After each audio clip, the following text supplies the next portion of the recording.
नमस्कार दोस्तों, medicine reviews में आपका स्वागत है। पेश करो फेंसिडिल BX सिरप का review. Phensedyl BX syrup Abbott health care का बेस्ट क्वालिटी प्रोडक्ट है। ये खांसी के इलाज की बेहतरीन दवा है। बलगम वाली खांसी, ओफिंग कफ, सीने में जकड़न, ब्रोंकोपल्मोनरी डिसीज आदि के इलाज की बेहतरीन दवा है। फेंसिडिल BX सिरप जेनरिक है। फेंसिडिल BX सिरप OTC मिलता है। फेंसिडिल BX सिरप 60 ml की बोतल में आता है। ये प्लास्टिक की बोतल है, फूटने की कोई रिस्क नहीं, इजी टू हैंडल और easy to carry, easy to travel है। दोस्तों, ये डिलीशियस फ्लेवर में आता है, ग्रीन कलर में आता है।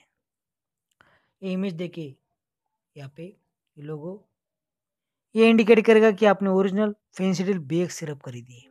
दोस्तों, ये बहुत सस्ती है, इसकी कीमत सिर्फ 45 रुपीज़। इसे डॉक्टर की सलाह से ले। दोस्तों, देखते हैं इसका कंपोजिशन। दोस्तों, कंपोजिशन देखने से पहले अगर आपने अभी तक इस चैनल को सब्सक्राइब नहीं किया है तो जल्दी से कीजिए और बेल आइकन को भी दबाएं, जिससे आने वाली नई वीडियो को आपका नोटिफिकेशन मिल सके। दोस्तों, इसका कंपोजिशन है एम्ब्रोक्सोल, गुआफेनिसिन और टर्बिटोलिन।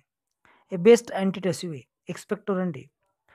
दोस्तों, फेंसिडिल BX सिरप ग्रीन कलर में आता है। सभी कहते हैं कि ग्रीन कलर बीटर होता है, मगर ये बिल्कुल भी बीटर नहीं है, नॉसिड नहीं है। मेंथोल का फ्लेवर है। सीने में जकड़ी हुई बलगम को इजिली बाहर निकलता है। दोस्तों, इसका साइड इफेक्ट्स भी है, जैसे कि मतली, दस्त, माइल्ड पेट दर्द। दोस्तों, ये नॉन ड्राउजी फार्मूला है, सेफ है, इफेक्टिव है। कीमत है सिर्फ 45 रुपीज़। दूसरे सब्सिट्यूट से ज़्यादा ये बहुत सस्ता है। दोस्तों, असरदार भी है। इसकी मात्रा है 2 साल से 6 साल तक 2.5 ml 3 बार, 6 साल से आगे 5 ml 3 बार और बड़ों में 10 ml 3 बार। इसे इस्तेमाल करने से पहले बोतल को अच्छी तरह से हिलाएं। ये सिर्फ बहुत टेस्टी है, फ्लेवर भी एक्सीलेंट है। इसे बच्चों से दूर रखें, नहीं तो ये पूरी की पूरी बोतल खत्म कर सकते हैं। दोस्तों, अगर आपको वीडियो पसंद है तो लाइक करें, शेयर करें, कमेंट करें। धन्यवाद।